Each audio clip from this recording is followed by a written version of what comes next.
سيد الأنبياء والمرسلين محمد وآله وأصحابه أجمعين.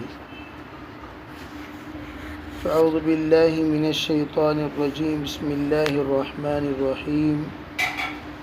شهر رمضان الذي أنزل فيه القرآن.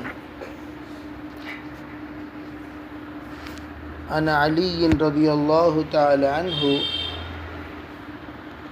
أنه خرج في أول ليلة من شهر رمضان فسمع القراءة في المساجد ورأى القناديل تزهر في المساجد فقال نور الله قبر عمر كما نور مساجدنا بالقرآن. عن عثمان بن عفان رضی اللہ تعالی عنہ هكذا رضی اللہ تعالی عنہم اجمعین. محترم معزز بھائیوں بزرگوں، رمضان المبارک کا مہینہ قرآن کا مہینہ ہے. حضور اقدس صلی اللہ علیہ وسلم نے رمضان المبارک میں جو قرآن آپ پر نازل کیا گیا اس قرآن کا دور کیا کرتے تھے. حضرت جبریل علیہ السلام تشریف لاتے اور حضور علیہ السلام کو قرآن سناتے اور حضور ان کو قرآن سناتے. جس سال آپ کا وصال ہوا اس سال آپ نے 2 مرتبہ دور قرآن کیا اور اسی دور کا نتیجہ یہ نکلا کہ حضرات صحابہ کرام رضی اللہ تعالی مجمعین کے زمانے میں، خصوصاً حضرت عمر کے زمانے میں، جب حضرت عمر نے یہ دیکھا کہ لوگ الگ الگ جماعتیں بنا کر نماز پڑھ رہے ہیں اور جماعتیں کوئی 10 آدمی مل کر ایک جماعت بنا لیے، کوئی 8 مل کر ایک جماعت بنا لیے، گویا مسجدوں میں مختلف جماعتیں چل رہی تھیں. حضرت عمر رضی اللہ تعالیٰ عنہ کے دل میں یہ بات آئی، کیوں نہ ہو کہ ہم ان تمام لوگوں کو ایک آدمی پر جمع کر دیں. چنانچہ قاری قرآن حضرت نبی اکرم صلی اللہ علیہ وسلم کو جن کی قرأت سننے کا اللہ نے حکم دیا، حضرت ابی بن کعب رضی اللہ تعالی عنہ، ان کو حضرت نے بلایا اور بلا کر یہ حکم دیا، اے ابی تم نماز پڑھاؤ اور یہ سب کے سب تمہارے پیچھے نماز پڑھیں گے. چنانچہ حضرت ابی رضی اللہ تعالی عنہ سب سے پہلے مسجد نبوی میں 20 رکعت تراویح شروع کیے اور ان کے پیچھے تمام صحابہ کرام جڑ کر تراویح کا اہتمام کرنے لگے اور مکۃ المکرمہ میں بھی اس کا اہتمام ہونے لگا. اور مکۃ المکرمہ والے ہر 4 رکعت کے بعد تھوڑی دیر وقفہ دیا جاتا تھا جس کو ترویحہ کہتے ہیں. تو اس ترویحہ میں مکے والے طواف کیا کرتے تھے، مدینے والے ذکر میں، دعا میں، نماز میں، تلاوت میں لگ جایا کرتے تھے. اور پھر 4 رکعت پڑھی جاتی، پھر تھوڑی دیر کے لیے وقفہ دے دیا جاتا ذکر میں، تلاوت میں اور دیگر انفرادی اعمال میں لگ جاتے. اسی طرح 20 رکعت مکمل کی جاتی تھی.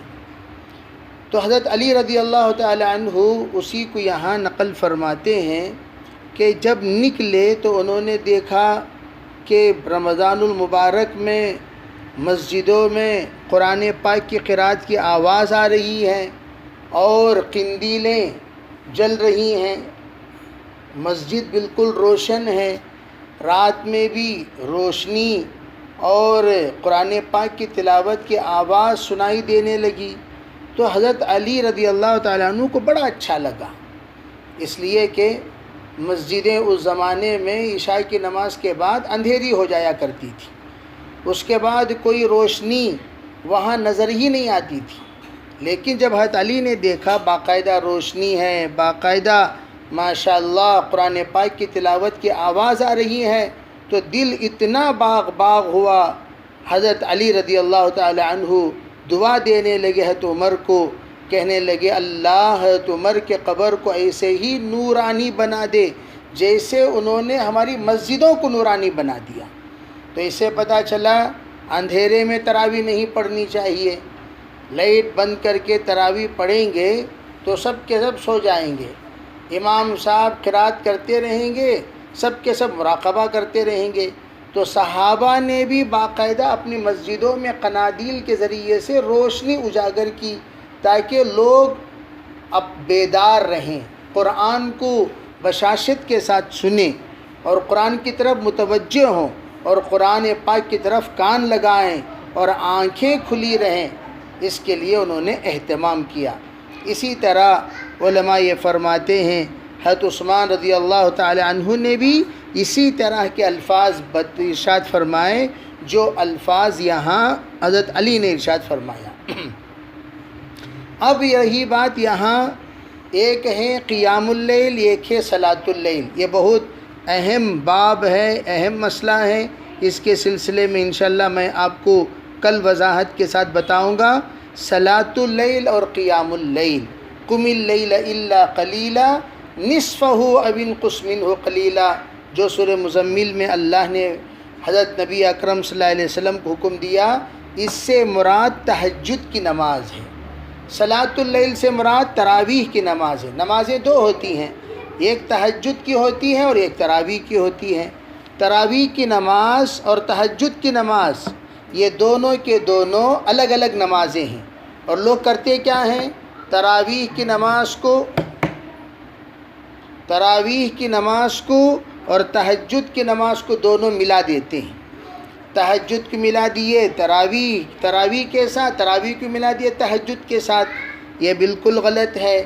اس سلسلے میں وضاحت سے کل میں آپ کو بتاؤں گا۔ بہرحال تراویح کی نماز حضرت نبی علیہ الصلاۃ والسلام نے اپنے حیات طیبہ میں 3 دن پڑھی، 3 دن، اور 3 دن آپ نے نماز پڑھی۔ پہلی مرتبہ آپ بالکل اکیلے چند صحابہ کے ساتھ اپنے حجرے میں، جو حجرہ کپڑے کا بنا ہوا تھا، اس میں آپ نے نماز پڑھی۔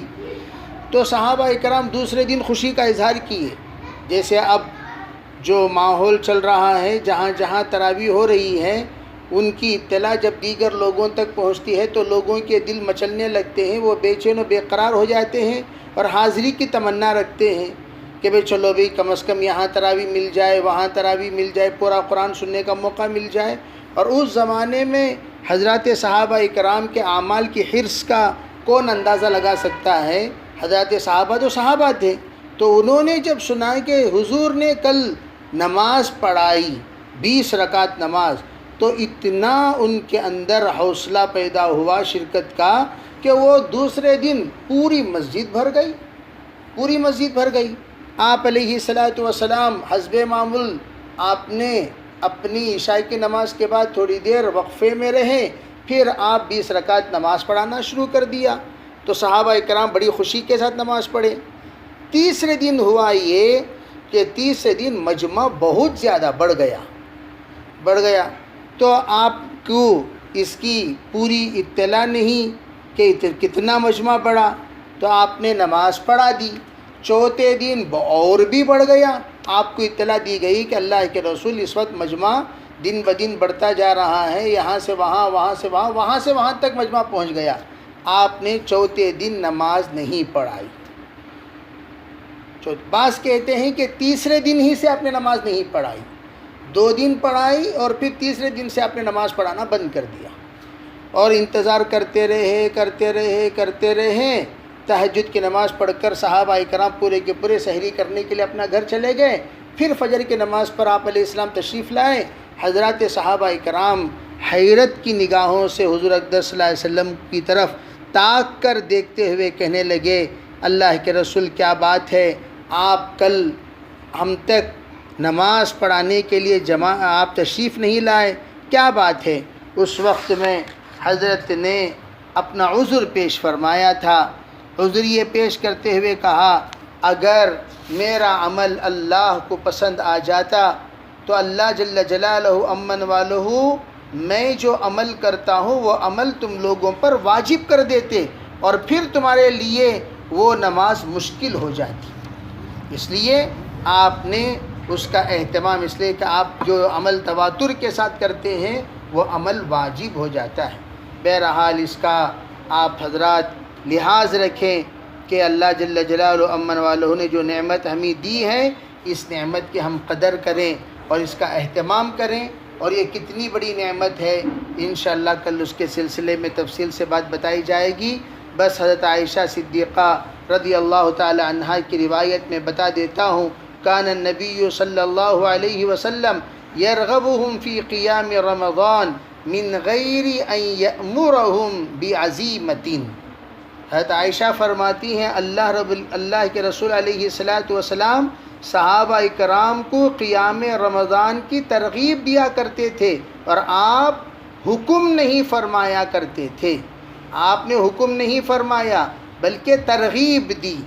آپ نے اس کی عزیمت کا حکم بس فرمائے، لیکن آپ علیہ السلام نے یہ نہیں فرمایا کہ تم لازمی طور پر ہر حال میں پڑھنا ہوگا، یہ نہیں فرمایا، ترغیب دی آپ نے. اور اتنے میں آپ علیہ السلام کا وصال ہو گیا، اسی حال میں کہ وہ حکم بس امر کے درجے پر نہیں بلکہ ترغیب کے درجے پر رہا. پھر اس کے بعد والامر علی ذلک فی خلافت ابی بکر، اسی حال میں یہ حکم حضرت صدیق اکبر رضی اللہ عنہ کے زمانے میں بھی رہا. پھر اس کے بعد جس وقت حضرت عمر رضی اللہ تعالی عنہ کا دور خلافت آیا، اس وقت میں حضرت عمر نے جمعہم عمر بن خطاب رضی اللہ تعالی عنہ، حضرت عمر نے جمع فرما دیا تمام صحابہ اکرام کو علی ابی بن کعب رضی اللہ تعالی عنہ، تمام کو حضرت ابی بن کعب پر. اس روایت کو نقل کیا ہے حضرت مسلم نے، اور ابو داود نے بھی اس کو نقل فرمایا. اور اسی طریقے سے ترغیب میں بھی، الترغیب فی قیام رمضان میں بھی یہ روایت منقول ہے، جو ترمذی علیہ الرحمہ نے باب قائم فرمایا اور 808 صفحے پر اس حدیث کو نقل فرمایا. بقیہ تفصیلات انشاءاللہ کل بتایا جائے گا. اللہ تعالی ہمیں تراویح کا اہتمام کرنے کی توفیق عطا فرمائے اور تراویح کی پابندی نصیب فرمائے. گھر میں رہتے ہوئے بھی مرد حضرات اور عورتیں اس کا اہتمام کریں کہ ہم جب قرآن پاک مکمل ہو جائے تو اس کے بعد بھی ہم اپنے گھر میں عشاء کے ساتھ تراویح اور وتر کا اہتمام کریں. اس کا بہت بڑا ثواب ہے. ہر سجدے پر اللہ تعالیٰ 1500 نیکیاں عنایت فرماتے ہیں. اللہ تعالیٰ سب کے ساتھ عافیت کا معاملہ فرمائے.